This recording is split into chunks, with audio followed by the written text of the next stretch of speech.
Fauci, donc, qui est une personne à haute responsabilité dans le domaine de la santé de l'administration de Trump, voit de l'espoir dans les résultats de l'essai clinique du Remdesivir. Lors d'une réunion sur les coronavirus à la Maison-Blanche le 29 avril dernier, Anthony S. Fauci a exprimé un espoir prudent quant aux résultats des premiers tests de dépistage du médicament antiviral Remdesivir, selon l'agence Reuters. Mais sans tous les résultats, les médecins disent qu'ils n'ont aucune information. C'est-à-dire que ce sont des produits extrêmement forts, donc extrêmement périlleux. C'est pour ça que les médecins sont inquiets, parce qu'il manque énormément d'informations sur le produit. Sans tous les résultats, les médecins disent ne pas avoir d'informations sur la façon dont le médicament affecte les patients. C'est des effets secondaires extrêmement réels et dangereux, pouvant entraîner la mort, dans les antiviraux, dont me parlait cette ancienne chercheuse, et qui sont finalement pas du tout pris en compte. Dès qu'il y a 5% de réussite sur un nouveau médicament, on peut le mettre sur le marché. La façon dont le médicament affecte les patients de différents groupes d'âge ou de race, ceux qui souffrent de maladies sous-jacentes, comme les maladies cardiaques ou le diabète, ou ceux qui peuvent avoir besoin d'oxygène ou d'utiliser les ventilateurs. Certaines indications montrent que le Remdesivir aide les personnes traitées plus tôt dans la progression de la maladie, mais les médecins espéraient en voir la confirmation dans l'étude des National Institutes of Health, NIH. Jusqu'à présent, il continue d'opérer sans preuve solide.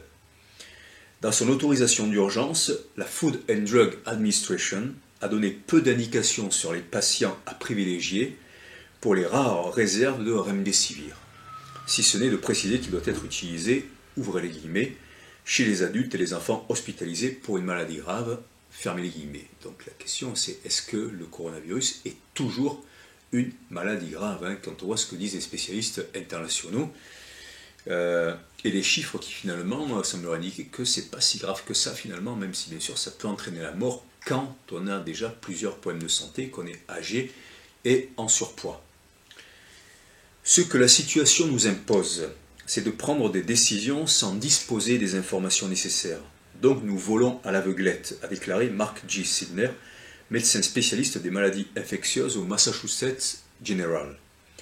Pourtant, alors que les stocks limités de ce médicament arrivent dans les hôpitaux, les médecins devront prendre des décisions sur les personnes à traiter. Donc du coup, là aussi, comme en France, on met les médecins, les personnels soignants dans un énorme stress, comme s'ils jouaient à la roulette russe en fait avec ce médicament qui est extrêmement dangereux, et du coup dont on peut dire que bien non, finalement la personne n'est pas morte parce qu'on lui a administré ça, elle est morte à cause du coronavirus. Je veux dire, si le médecin, si les soignants doivent endosser la responsabilité avec très peu d'informations d'administrer cet antiviral au risque de provoquer la mort de certains patients, eh bien ça peut amener non seulement un énorme stress, et puis aussi, pourquoi pas, une façon de maquiller les dangers du Remdesivir, la responsabilité du médecin insuffisamment informé, et de dire, eh bien non, finalement, c'est le coronavirus qui les a tués. Voilà, et donc c'est extrêmement dangereux, alors que c'est peut-être justement cet antiviral qui les a tués.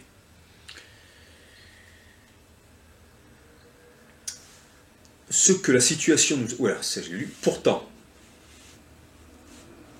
ça aussi, et ce que nous demandons, c'est que les propriétaires de ces données les rendent publiques afin que nous sachions exactement pourquoi la Food and Drug Administration a pris cette décision et que nous puissions décider de manière éthique et transparente qui reçoit ce médicament et qui ne le reçoit pas. Donc, des cadres de santé importants s'exprimant à travers le Washington Post, qui est vraiment un des plus grands journaux américains, eh bien, qui dénonce le fait que les données de ce médicament ne sont pas publiques et qui ne comprennent pas la décision de la Food and Drug Administration. Donc c'est quelque chose d'extrêmement grave. Le Remdesivir, alors on arrive à la partie gros sous et Big Pharma. Le Remdesivir a fait l'objet de spéculations boursières et de multiples essais cliniques, alors que les scientifiques et les médecins du monde entier recherchent un traitement pour ralentir l'impact dévastateur du coronavirus sur certains patients. Le médicament n'est pas officiellement approuvé par la Food and Drug Administration, mais l'autorisation d'urgence permet de l'utiliser immédiatement sur la base de preuves précoces qu'il présente un certain avantage. Voilà, donc finalement tout le monde s'en lave un peu les mains. Hein. Il n'y a pas d'autorisation réelle, enfin, d'approbation de la Food and Drug Administration, mais on autorise en cas d'urgence comme ça, sa distribution. Comme les antennes relais ont été autorisées en France pour mettre la 5G pendant le coronavirus. Et là, je lisais ce matin dans Marianne, et bien que pendant ce temps-là, les affaires continuent et l'Europe a signé un accord de libre-échange avec le Mexique sur de détaxation de la viande mexicaine, voilà, pour encore une fois encore plus inonder le marché européen à bas coût. On voit à quel point l'Union européenne effectivement se préoccupe du bien de sa population. La ruée pour le faire parvenir, du coup évidemment, a dépassé l'offre. Gilead a déclaré qu'il avait suffisamment de médicaments pour traiter jusqu'à 140 000 patients qu'il donnait pour une distribution d'urgence par l'ASPR et AmeriSourceBergen, mais cette réserve devait être épuisée rapidement. La Food and Drug Administration, et là on arrive après la bourse, on voit encore plus les lobbies, met en garde contre les dangers de l'hydroxychloroquine. Bien évidemment, ça c'est le fameux protectionnisme américain, alors qu'ils imposent des accords de libre-échange partout, par tous les moyens, y compris les plus violents et les plus de coercition, de lobby, de corruption, citant de graves problèmes cardiaques, dont la mort. Mais bien sûr, pour le remdesivir, on n'en parle pas. Alors que Didier Raoult est vraiment peut-être le plus grand spécialiste mondial des épidémies, voilà, et qu'il l'a abondamment testé. À titre personnel, moi j'ai pris de Nivaquine et Paludrine dans mes premiers voyages pour aller en Inde, quand j'avais 20-22 ans. Effectivement, ça fatigue, ça peut faire baisser la vue, ça charge le foie. Bon, je l'ai pris pendant plusieurs semaines. Effectivement, c'est pas quelque chose qui est extrêmement agréable, mais si c'est pour sauver des vies, c'est quand même mieux ça que de faire monter les chiffres du coronavirus. Anthony S. Fauci, le directeur de la branche des National Institutes of Health, qui a dirigé l'essai du gouvernement sur le remdesivir, l'Institut national des allergies et des maladies infectieuses, a annoncé à la fin du mois dernier que le médicament avait réussi à réduire le temps de guérison de certains patients. Donc ça serait un accélérateur, mais à quel prix? L'annonce inhabituelle, déjà alors c'est important, comme on dit, le diable est dans les détails, c'est-à-dire que quand on cherche trop dans les détails, c'est là qu'on introduit le diable, mais si on ne sait pas lire les détails, eh bien c'est là qu'on ne le voit pas. Donc l'annonce inhabituelle a été faite à la Maison-Blanche et ne comprenait que 2 points de données de l'essai, ce qui, selon les critiques, était insuffisant pour obtenir une compréhension complète de l'efficacité et de la sécurité. C'est-à-dire, avec le remdesivir, on est dans quelque chose de beaucoup plus dangereux que l'hydrochloroquine. Sous le regard de M. Trump dans le bureau ovale, M. Fauci a déclaré que l'essai a montré que le médicament réduisait le temps de récupération de 4 jours, passant de 15 à 11 jours. Alors, temps de récupération, c'est entre guillemets, donc ça peut être aussi ambigu comme terme. Il n'a pas eu d'impact statistiquement significatif sur le taux de mortalité, qui est passé de 11% chez les patients recevant un placebo à 8% chez les patients traités avec le médicament, a déclaré M. Fauci. Il a également qualifié le remdesivir de nouvelle norme de soins. Donc c'est quand même hyper important, on a vu que c'était l'unique. Étant donné l'absence de tout autre traitement, la Food and Drug Administration a délivré son autorisation d'urgence 2 jours plus tard, sans fournir de données supplémentaires. Voilà, donc c'est une sorte de coup d'État, une fois de plus, qui rejoint d'innombrables scandales, comme le Tamiflu et bien d'autres choses.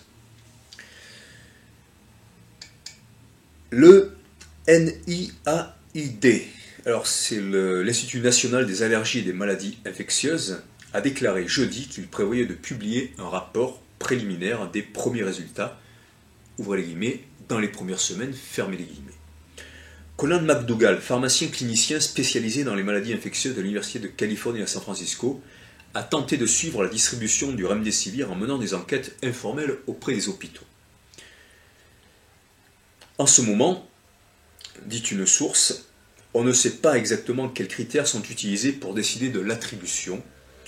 Il semble y avoir plus d'attributions dans certaines régions à forte densité de cas, New York, Massachusetts, bien qu'il y ait aussi un centre au Tennessee sur la liste, a-t-il déclaré dans un échange de courriel. Donc c'est Conan McDougall, celui qui a fait l'enquête, qui a dénoncé ça. L'effort de Kouchner contre le coronavirus serait entravé par des bénévoles inexpérimentés. Alors on va voir ce que ça signifie. Il est évident que l'offre est limitée et que tous les centres ne pourront pas être approvisionnés, a ajouté Conan McDougall. En l'absence de règles transparentes ou de modèles clairs, les gens vont se méfier de ce qui guide la sélection des hôpitaux. Catherine Yang, également pharmacienne clinicienne spécialisée dans les maladies infectieuses à l'Université de Californie à San Francisco, a déclaré que les hôpitaux ne savent toujours pas quand ils pourront obtenir du remdesivir pour leurs patients ou comment les décisions d'attribution des médicaments sont prises. Toujours le chaos, comme en France, un chaos qui sert à mettre les personnes dans un état de détresse, d'impuissance, de doute et finalement dans l'impossibilité d'y voir clair. L'action est paralysée et on accepte tout, ou on se soumet même à l'injustice parce qu'on se dit si on le prend on risque de mourir, si on ne le prend pas on pourrait causer la mort soit de soi, soit d'autres personnes, donc il ne faut pas parler, et voilà. Alors que derrière normalement il y a les personnes les plus compétentes en termes de recherche d'industrie pharmaceutique qui sont censées donner des informations claires, avec en plus la possibilité d'organiser un grand débat entre les chercheurs du monde, des gens extrêmement compétents, ce qui n'est pas fait. C'est incroyablement frustrant, a-t-elle déclaré dans une interview mercredi, c'est difficile à planifier, tout le monde retient son souffle pour voir quand nous aurons le médicament. L'Infectious Disease Society of America, la société américaine des maladies infectieuses, qui représente les médecins traitant les patients atteints de coronavirus, a écrit mercredi au vice-président Pence, qui dirige le groupe de travail de Trump sur les coronavirus, pour demander un processus transparent et rationnel de distribution du médicament. Il a déclaré que les décisions devaient être prises en fonction des données régionales sur les cas et les taux d'hospitalisation et qu'elles devraient garantir un accès équitable aux communautés noires et hispaniques qui connaissent des taux de mortalité plus élevés causés par le coronavirus. Il faut également prévenir une augmentation du nombre de patients dans les institutions connues ou supposées avoir accès aux médicaments, a déclaré la société. Alors, dans le paragraphe suivant, on redécouvre, c'est la confirmation que Trump souhaite la fin de la loi Obamacare malgré la pandémie. On se rappelle qu'Obama avait fait passer, malgré la mobilisation de beaucoup de conservateurs américains, une loi sur le système de santé, le rendant plus solidaire et permettant à des Américains d'avoir accès à des soins. Et ça, Trump, depuis le début, veut le détruire. Dans un autre hôpital de Boston qui n'a reçu aucun de ces médicaments, le Tufts Medical Center, Hélène Boucher, chef de la division de la médecine géographique et des maladies infectieuses, a déclaré que 76 patients sur un total de 280 sont traités pour le Covid-19. Il est vraiment difficile d'y expliquer pourquoi nous n'en avons pas eu et que quelqu'un d'autre en a eu, a-t-elle déclaré. Beaucoup de patients vont aller dans un endroit où il y a le médicament, c'est le seul médicament que nous avons, puisque on refuse d'utiliser l'hydrochloroquine, c'est quand même incroyable, ou d'autres protocoles qui existent et qui ont été interdits en France. Et gageons qu'aux États-Unis, il y a aussi d'autres choses qui doivent être disponibles, bien évidemment. Et même si ce n'est pas un coup de circuit, c'est le seul outil dans la boîte à outils. Avec le nombre limité de doses de Gilead, les pénuries étaient inévitables dès que l'administration Trump a agi la semaine dernière pour rendre le médicament disponible. Les décisions concernant les hôpitaux et la quantité de produits qu'ils recevront sont prises par le gouvernement Amelie-Sousbergen utilisant notre infrastructure et notre expertise pour transporter efficacement tout produit que nous recevons de Gilead, en accord avec les directives du gouvernement, a déclaré la porte-parole d'AmerisourceBergen, Lauren Esposito, dans un communiqué jeudi. La société a refusé une demande d'interview sur la manière dont les allocations sont faites, dont les attributions sont faites. Sur son site web, la société a déclaré que les hôpitaux disposant d'unités de soins intensifs et les autres hôpitaux que le gouvernement américain juge les plus nécessiteux seraient prioritaires et que ni Gilead ni AmerisourceBergen ne prennent les décisions. Pardon.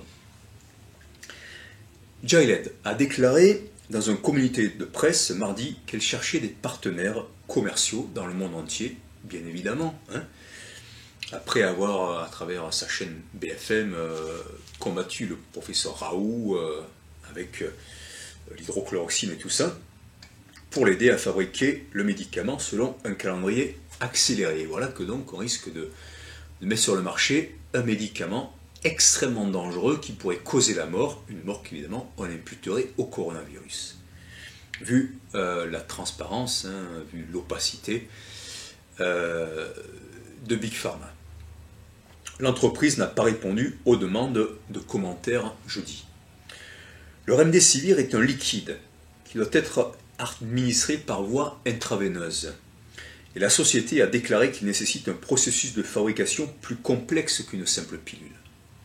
Le médicament est administré pendant 10 jours à l'hôpital, mais Gilead a déclaré que ses propres études cliniques ont montré que le traitement peut être raccourci à 5 jours, ce qui pourrait permettre à plus de patients de recevoir le médicament au cours du mois de mai.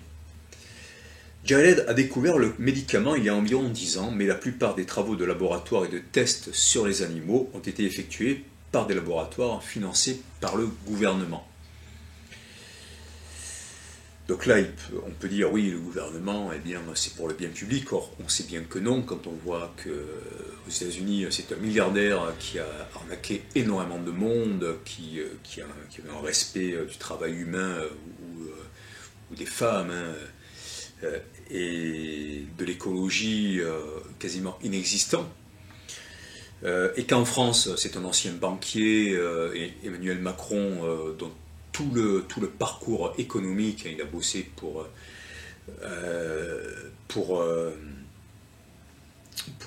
April, alors une grande chaîne de production de l'industrie agroalimentaire qui détruit complètement la planète, et dans une banque d'affaires qui est aussi en grande partie mêlée à des énormes scandales dans l'énergie.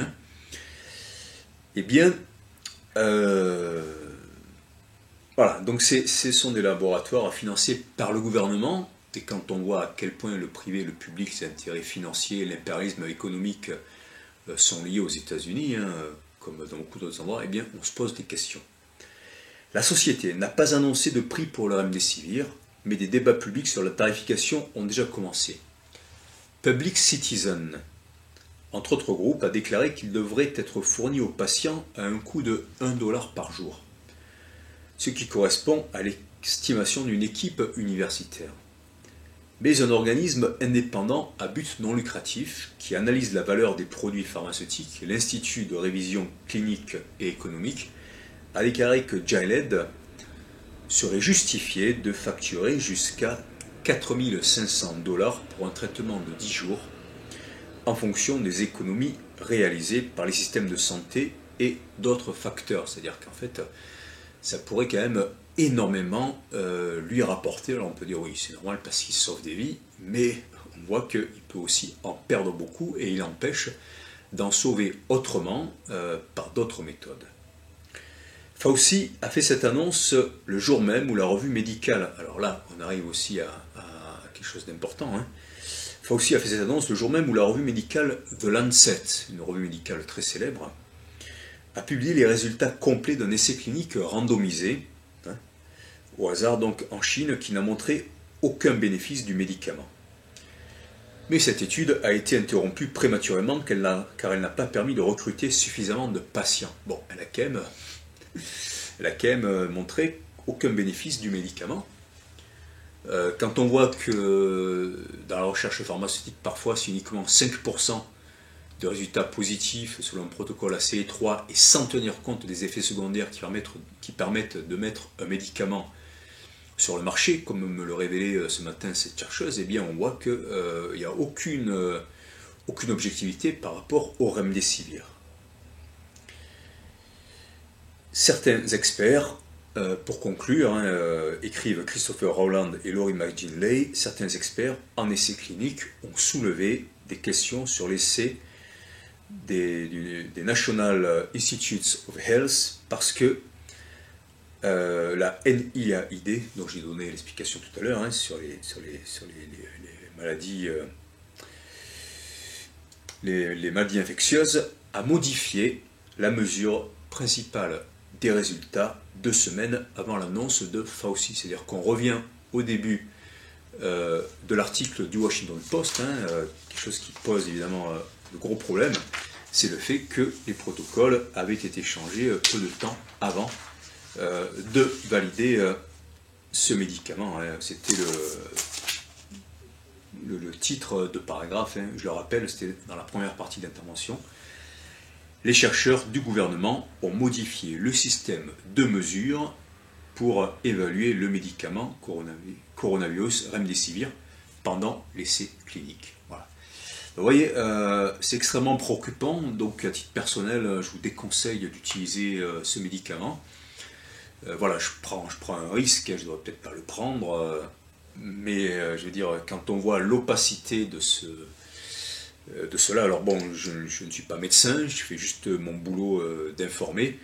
Je relate les paroles du Washington Post, d'une ancienne chercheuse, qui peut être confirmée par beaucoup d'autres